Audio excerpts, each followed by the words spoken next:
Hi everybody, and thanks for joining us from our studios in Israel. Coming up in today's newscast, an Israeli company is warning that the Islamic State has plans to attack American and Israeli air bases. The Olympic Committee memorializes the Israeli athletes killed in the 1972 Munich Games, and a Matisyahu fan gets a surprise of a lifetime. I'm Natasha Kirchak here with the latest news in Israel.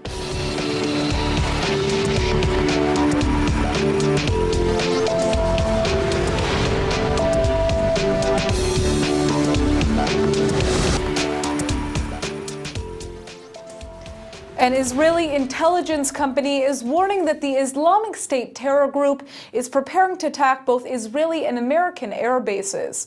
The alarm comes as ISIS-affiliated extremists in the Sinai Peninsula are reportedly threatening the Jewish state over its strengthening alliance with Egypt against them. The Insight's Israeli cyber intelligence company is claiming to have succeeded in breaching an encrypted Islamic State site on the dark web earlier this week. According to the former IDF intelligence officers who work at the company, the jihadis' Telegram communication group is used to share details of impending terror operations among 500 leading operatives. Insight's co-founder Alon Arvatz told Israel's Channel 10 News that just a few days ago, a map was uploaded on Telegram that pinpointed the locations of Air Force bases in not only Israel, but also the US, Canada, the UK, and other countries in Western Europe. The Herzliya-based Israeli team also found a list of American air bases in the Persian Gulf, including high-priority targets in Bahrain and Kuwait, that are being used by the American-led coalition to strike Islamic State targets in Syria and Iraq. Arvatz also said that some of the targets listed on the ISIS site several months ago have already been hit, such as a church in Normandy, France, where an 85-year-old priest was murdered on July 26th. Meanwhile, a video purportedly filmed by Egypt's ISIS affiliate is threatening that the Jewish state will soon pay a high price for participating in a joint campaign with Egypt to combat their forces. The Middle East Media Research Institute translated the 35-minute clip from Arabic to English. Images are shown that reportedly document the group's attacks against Egyptian security forces in the Sinai Peninsula, as the narrator appeals for more foreign fighters to come join the mission to build an Islamic caliphate. The footage ends with the executions of 2 abducted Egyptian servicemen by gunshots to their heads. The Islamist insurgency has raged in the Sinai since the ousting of former President Hosni Mubarak in 2011. Israel has reportedly carried out airstrikes against jihadists with Cairo's knowledge and blessing. Despite ideological differences, the armed groups in the peninsula are believed to receive assistance and support from the Hamas terror group in Gaza. Israelis around the country are celebrating the fact that Israel is sending its largest ever delegation to the Olympics. But for some, the record-breaking news is bittersweet. 44 years ago, 11 Israeli athletes were killed at the Munich Olympics, and yesterday a ceremony was held in Rio in honor of their memory. On September 5, 1972, Israel's Olympic team was taken hostage at the Munich Athletes' Village by Palestinian gunmen from the Black September group. Within just 24 hours, 11 Israelis, 5 Palestinians, and a German policeman were dead after rescue efforts erupted into gunfire. Since the tragic event, the relatives of those killed have demanded a minute's silence at the opening ceremonies of the Olympic Games, but have been continuously turned down by the International Olympic Committee. Now, the IOC's President Thomas Bach has instead inaugurated a place of mourning for the victims, which will display 2 encased stones from ancient Olympia in the athletes' village of every Olympics. In this space of quiet reflection, athletes and everyone in the Olympic Village can honor the memory of deceased loved ones. Here in the Olympic Village, in this place rich with meaning for all Olympians, we want to give the athletes and everybody a dedicated space to express their mourning in a dignified way. Yesterday, the widows of 2 of the Israelis killed at the Munich Games got the recognition that they had so long been fighting for, when a ceremony with a minute's silence was held in the Olympic Village in Rio de Janeiro. Anki Spitzer's husband was a fencing coach who was killed alongside weightlifter Joseph Romano, whose wife was also at the ceremony. First of all, I would like to ask all of you to remember and honor the victims of the attacks during the Olympic Games Munich 1972. We commemorate them especially because this was an attack not only on our fellow Olympians, but also an assault on the values that the Olympic Village stands for. It was an attack on the universal power of sport to unite all of humanity in peace and solidarity. The Olympic Games are always an affirmation of life. So let our commemoration today also be an affirmation of their lives. Through this act of remembrance, the spirit of those who have departed continues to live on. Turning to a more positive note when it comes to the Olympics, what can we expect from the Israeli delegation? ILTV's Steve Leibowitz sat down with Reuters sports reporter Ori Lewis to see which Israeli athletes may win top medals. Well, this is the largest delegation Israel has ever sent. There are going to be at least 47 athletes. And what's noticeable perhaps this time compared to previous Olympics is there are no real big names that everybody's at home has been talking about. So perhaps less pressure on the athletes in terms of public pressure. And perhaps they might succeed more. I mean, in London there were no medals. There were great expectations for at least one, possibly two medals. And for the first time after 20 years, there were no medals. Well, with this team of 47, certainly there are some good medal hopes. Who would you say are the top female hopes? Hanna Minenko, the triple jumper who won silver medal at the European Championships. Just very recently. Very recently, she's seen as a possibility. Certainly with the absence of Russian athletes in Rio, they're definitely not going to be there. It certainly helps her chances. And probably also Yarden Jerby, the judoka, who has won the World Championship before. She's one of the top athletes. She hasn't had great success in the past year and a half or so, but she's certainly up there with a chance. And a very unusual development, an entire team, rhythmic gymnastics, who are doing extremely well in world competition. Indeed, yes. The rhythmic gymnastics team, the names of whom are probably not known to many, but their coach is very well known because of a controversy just recently. Won a gold medal this week at the World Championships. And they are hot stuff at the moment. They're looking very, very good. Certainly they could win something. The discipline that their coach has instilled in them makes them one of the top teams in the world, and they are probably more than anybody else in a chance or in a situation where they could win something. I was very curious to note that our women's delegation is actually larger than our men's delegation. But just the same, who are some of our male hopefuls for the Olympics? Well, Shachar Tsuberi is very experienced as a windsurfer. He's won bronze. He won a bronze medal in Beijing. In Beijing, exactly. Ori Sasson, one of the judokas, he's the big guy, over 100 kilograms, could do well. He's had some good performances, and he's won medals at various championships. And elsewhere, I think it's going to be more difficult for the men than for the women. I don't see any swimmers, huge, a big delegation of swimmers? Yes, swimmers are good. They're going to make finals. One or two of them, Yakov Tumarkin, possibly Galnova, will make finals. I don't see them finishing up on the podium because they're up against the very, very best in the world. But they are good. They're up there. They're in the top 10 in their categories. So it's going to be very exciting to watch.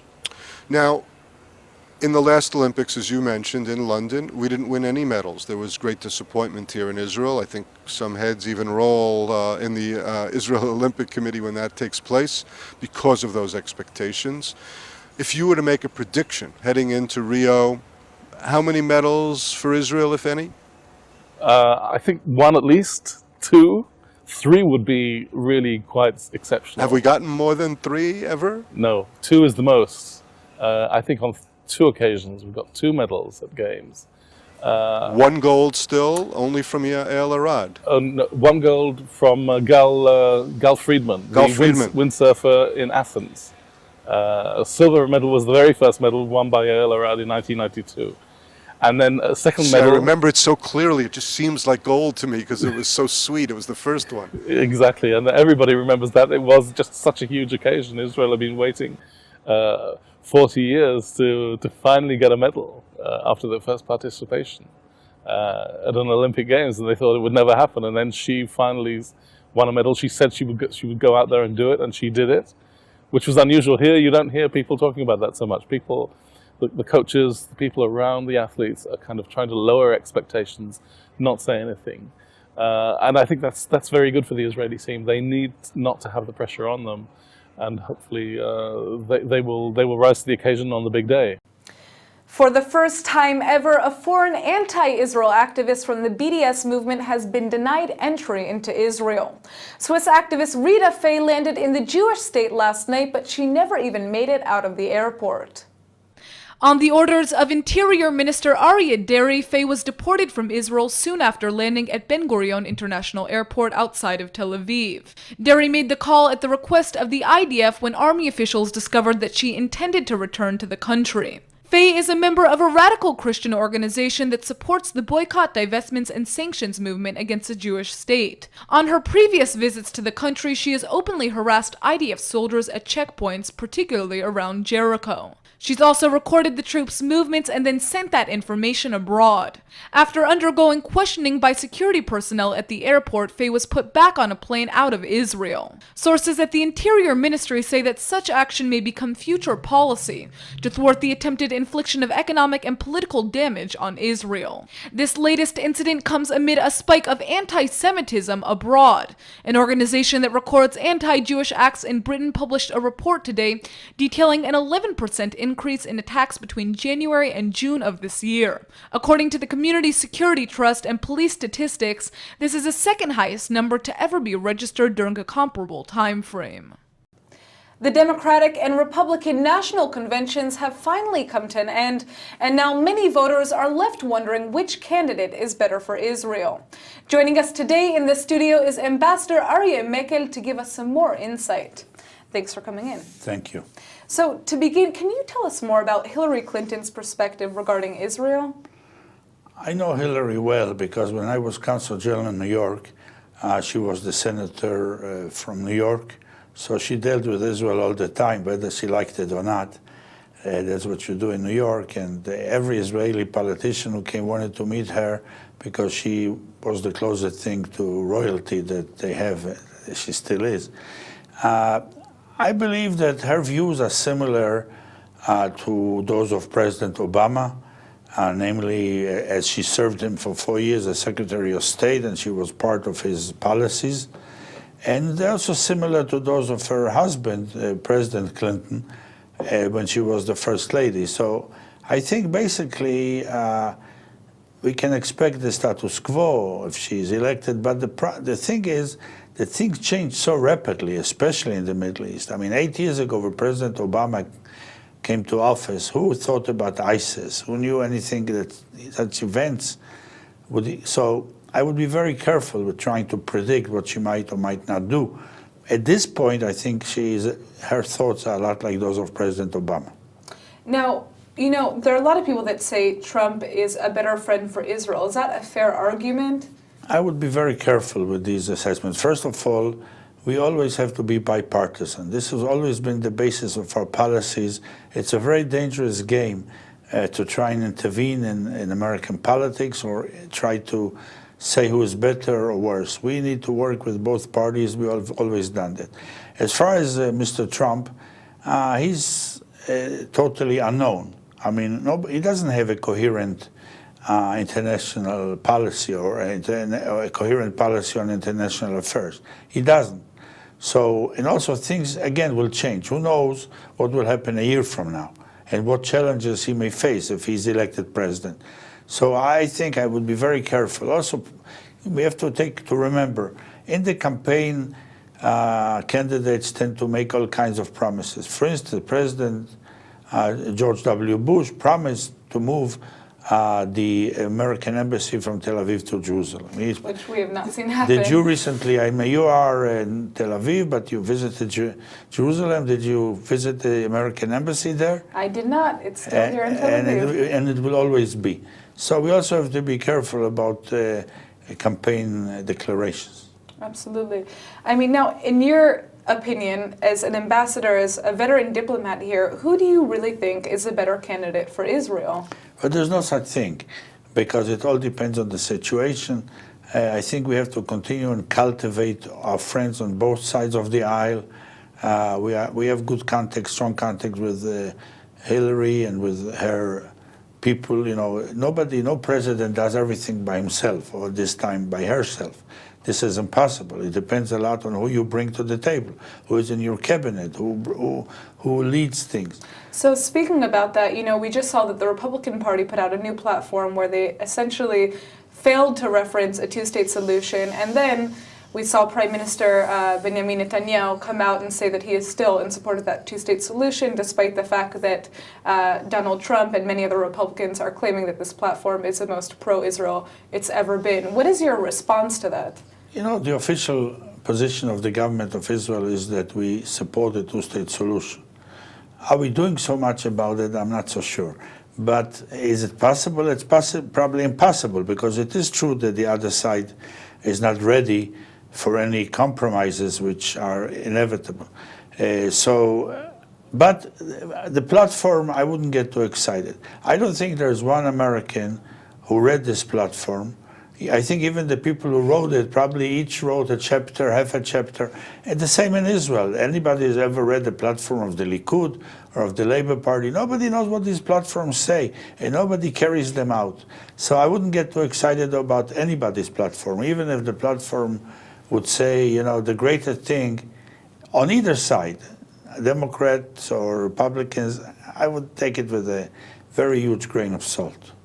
Now, you mentioned this before. It's hard to know 100% whether or not a candidate is going to keep a promise that he's making in a campaign, right? But do you think there's any way that voters can look back at the history of both of the careers of the candidates we have right now to gauge whether or not they are going to keep the promises that they make about Israel? Well, normally they can, but not this time. Hillary, you can, because she has a long history. She's been in the public eye at least since the early 90s. She was Secretary of State, Senator from New York. She made promises. She kept them or not. I mean, we can check. But Mr. Trump, there's no way to check, because he was not in the public eye. He never made any promises regarding Israel or anything else in foreign relations. So there's no way to check if he kept them or not, because he never made them. But he was not supposed to make them. He was just a private person, a businessman. So there's no way to check about Mr. Trump. About Hillary, most of the time when she made promises, she kept them. I mean, we have to take into account, when you are a senator from New York, you are very close with the Jewish community. Many of her top campaigners and donors and leaders, and we have to remember 80% of the American Jews will vote for Hillary. This is not unusual. 80% of the American Jews always vote for the Democrats. If a Republican candidate was ever able to get 25% of the vote, he was very lucky, very happy. It happened with Ronald Reagan in his second term, with George W. Bush in his second term, because he was perceived as a friend of Israel. But most American Jews are Democrats and will continue to be Democrats. So here's my final question for you. You know, we've seen statistics right now that are coming out that there's rising anti-Semitism across Europe and around the world. And Trump himself has been associated with different white supremacist leaders that have come out and essentially endorsed him. Is it fair to link him to these groups, and should the Jewish community be worried about any potential anti-Semitism in his campaign? No, not at all. He's not connected to these groups. Maybe they said, or they tried to embrace him, but he's not known for any of that. Again, Donald Trump comes from the city of New York. We know what that means as far as the Jews who live there, their standing in society, the associates. Donald Trump, if he were here, he would tell us, as he does all over again, all the time, that his daughter converted, that his grandchildren are Jewish. You know, he would push this. Now, there's no fear of any right-wing supremacy anywhere near Donald Trump. I speak to his advisors. I know some of them, foreign affairs advisors personally. I've known Trump for at least 10 years. No, I'm not concerned at all. Not at all. Well, thank you so much for coming in, Ambassador, and giving us your insight. I think it's going to be a hard decision ahead for most of the voters in the United States. So Well, an election always is. Thank you, Natasha. exactly. It looks like Israeli police will soon start wearing body cameras, all in an effort to ensure that both law enforcement and the public behave better, since they know they're being recorded. Israeli Police Commissioner Roni Al-Sheikh and Public Security Minister Gilan Erdan unveiled the new program, which will start by seeing 150 patrol officers and 5 teams of traffic police using the body cams. The second phase envisions all patrol officers in the country utilizing BWV, meaning body-worn video. The practice has long been employed by law enforcement overseas to record their interactions with the public and preserve evidence of criminal activity. U.S. studies have shown the method to be extremely effective in raising both officer and citizen accountability, resulting in less violence and fewer complaints. Erdogan is expressing hope that that will be true here in Israel as well, and that public confidence in the force will be further strengthened. $10 million has been allocated to the project, and all of the cameras will be placed in noticeable locations so everyone will know they're being filmed. The recording equipment will remain operational at all times with the exception of special cases involving sexual assault victim schools or other sensitive locations. None of the footage will be released unless warranted. The police commissioner has also pointed out that filming will provide an official record of disputed incidents, which until now have only been taped by others. The police chief has stressed that so far everyone has been filming except for the police, and every video uploaded to the internet has shown every possible perspective except that of the officers. The young women in Israel are certainly proving that they have what it takes because more and more are enlisting in combat units. This summer, the IDF is marking a whopping 400% increase in the number of female fighters over the past decade. All of Israel's youth are drafted into the army at the age of 18, with young women performing 2 years of national service, which is about a year less than their male counterparts. The IDF first opened up combat roles in the Karakol battalion to women back in 2005, attracting some 435 recruits. That number continued to climb, reaching 547 by 2012. The Army's inauguration of the mixed-gender Lions of Jordan unit the following year saw a dramatic surge of women combat volunteers to 1,365. Since a third mixed battalion, the Bardellas, was opened in 2015, the number of female fighters is soon expected to hit 2,100. Apparently, so many young women want to sign up that the Israeli Army is now making plans for yet another co-gender unit in the near future. Some of the female soldiers are so patriotic that they're even willing to stay in the army for the same amount of time as their male colleagues in order to accept new roles being offered to them for the first time. These positions include service in intelligence assessment, special operations, cyber activity, and the Lotar anti-terror unit. And now a warm welcome to Rabbi Stuart Weiss, who will tell us about this week's Parsha. Thanks for coming in. Thanks for having me. Well, we've reached the end of the book of Bamidbar.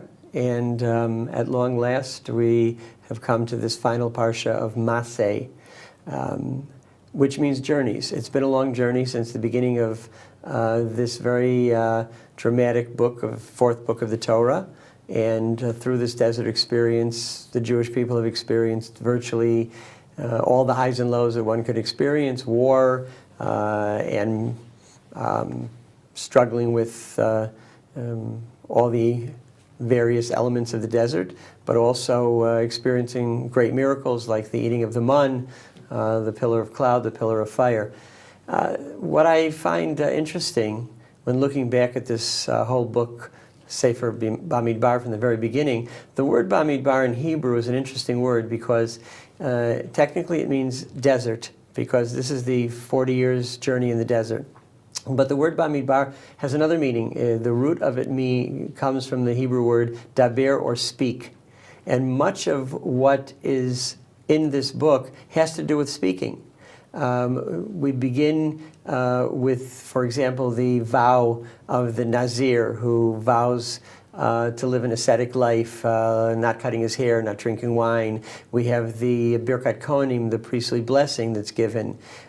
We also have some negative speech. We have the Lashon Hara, the slander of Miriam and Aaron against their brother Moshe.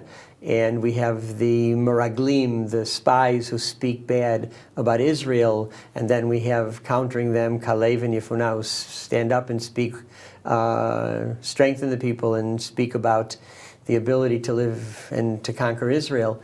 We have the rebellion of Korach against Moshe. We have the talking donkey. So, and last week the parashat talked about making promises and keeping promises. So there's a lot in this book that has to do with speaking. So I suggest that one of the really strong themes of the whole book of Bamidbar is the idea of being responsible for what you say.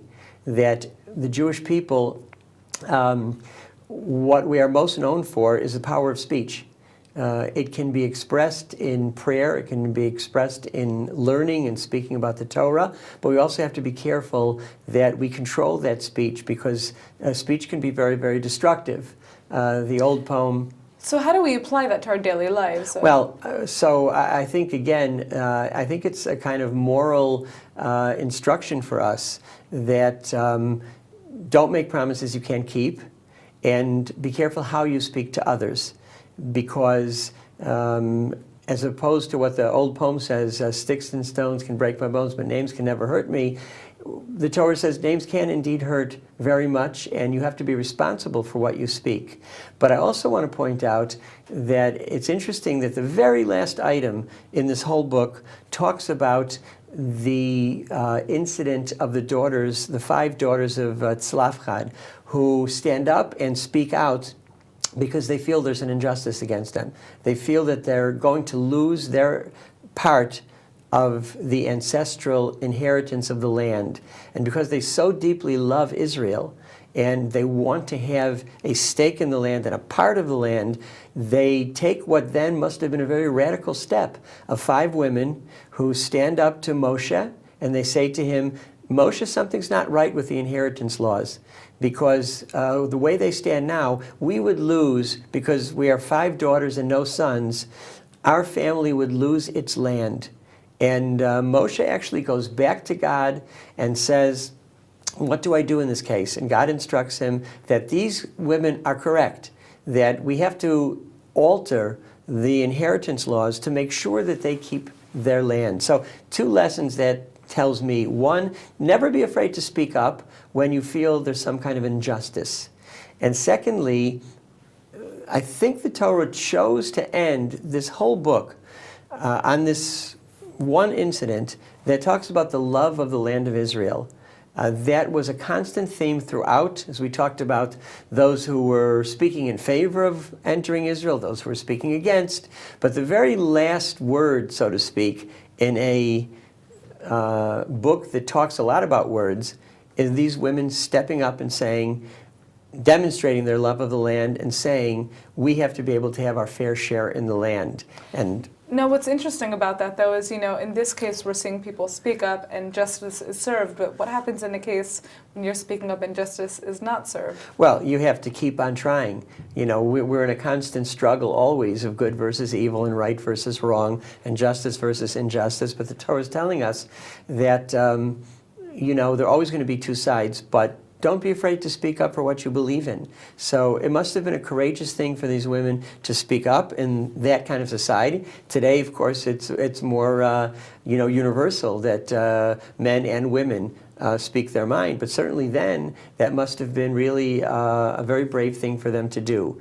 And I think that's a very important message, that stand up and speak up for what you believe in, but also this idea that permeates the whole book, the love of Israel. And today, when there is unfortunately so much negative speech about Israel and so many people defaming and slandering Israel, it's even doubly more important for people to stand up and to tell it like it is, and to say tell the truth about what's going on in Israel, and counter some of the false impressions that people are giving through their speech against Israel. Absolutely. Is there anything else that you'd like to add about this weekly parsha? Well, I think that the word mas'eh, journeys, is also interesting in that we do in the beginning of the parsha catalog all the places where the Jewish people stopped between leaving Egypt and then coming to the border of Israel. But I think that it also sends a message, at least on a personal level, that every person has to at some point take accounting of the journeys of your life and where you began and who accompanied you on that journey and what things you did that you look back and you say, that was the right thing to do, and perhaps you look back and say, that was an opportunity that was missed. So I believe that most of what we learn in the Torah should be experienced and not just examined in a kind of intellectual way. So I think the Torah is also telling us that each of us take a personal journey, and we ought to recognize where we've come from and how we got here and where we're going to. Absolutely. Well, thank you so much for coming in, Rabbi. Pleasure to be here. Shabbat Shalom. Okay, Shabbat Shalom. Aspiring musicians, have we got a story for you? For those of you who enjoy playing covers, have you ever wished you could perform your favorite song in front of its artist? Well, it turns out that dream came true for one young man in Hawaii who played an entire Matisyahu song in front of Matisyahu without even realizing who he was. Matisyahu was in Maui for a music festival last weekend when he somehow stumbled upon a young ukulele player performing his top hit One Day at a local coffee shop. Matisyahu joined in on the singing, making for a prime YouTube video.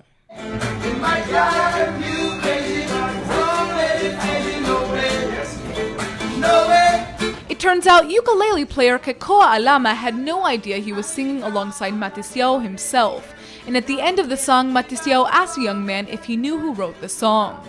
You got a beautiful voice, man. You know that song? You wrote that song? Nah. For him? Oh, I'm Matisyahu. Oh, Jesus. That's a little different, kid. Yeah, man. Matisyahu used to be Orthodox and wear religious garb, so it's not such a big surprise that Alama didn't immediately recognize him. But it all ended well because Matisyahu put Alama and his girlfriend on the guest list for his show that night. Talk about a performance to remember. And now for our Hebrew word of the day. Tomorrow kicks off the opening ceremony of the 2016 Olympic Games in Rio.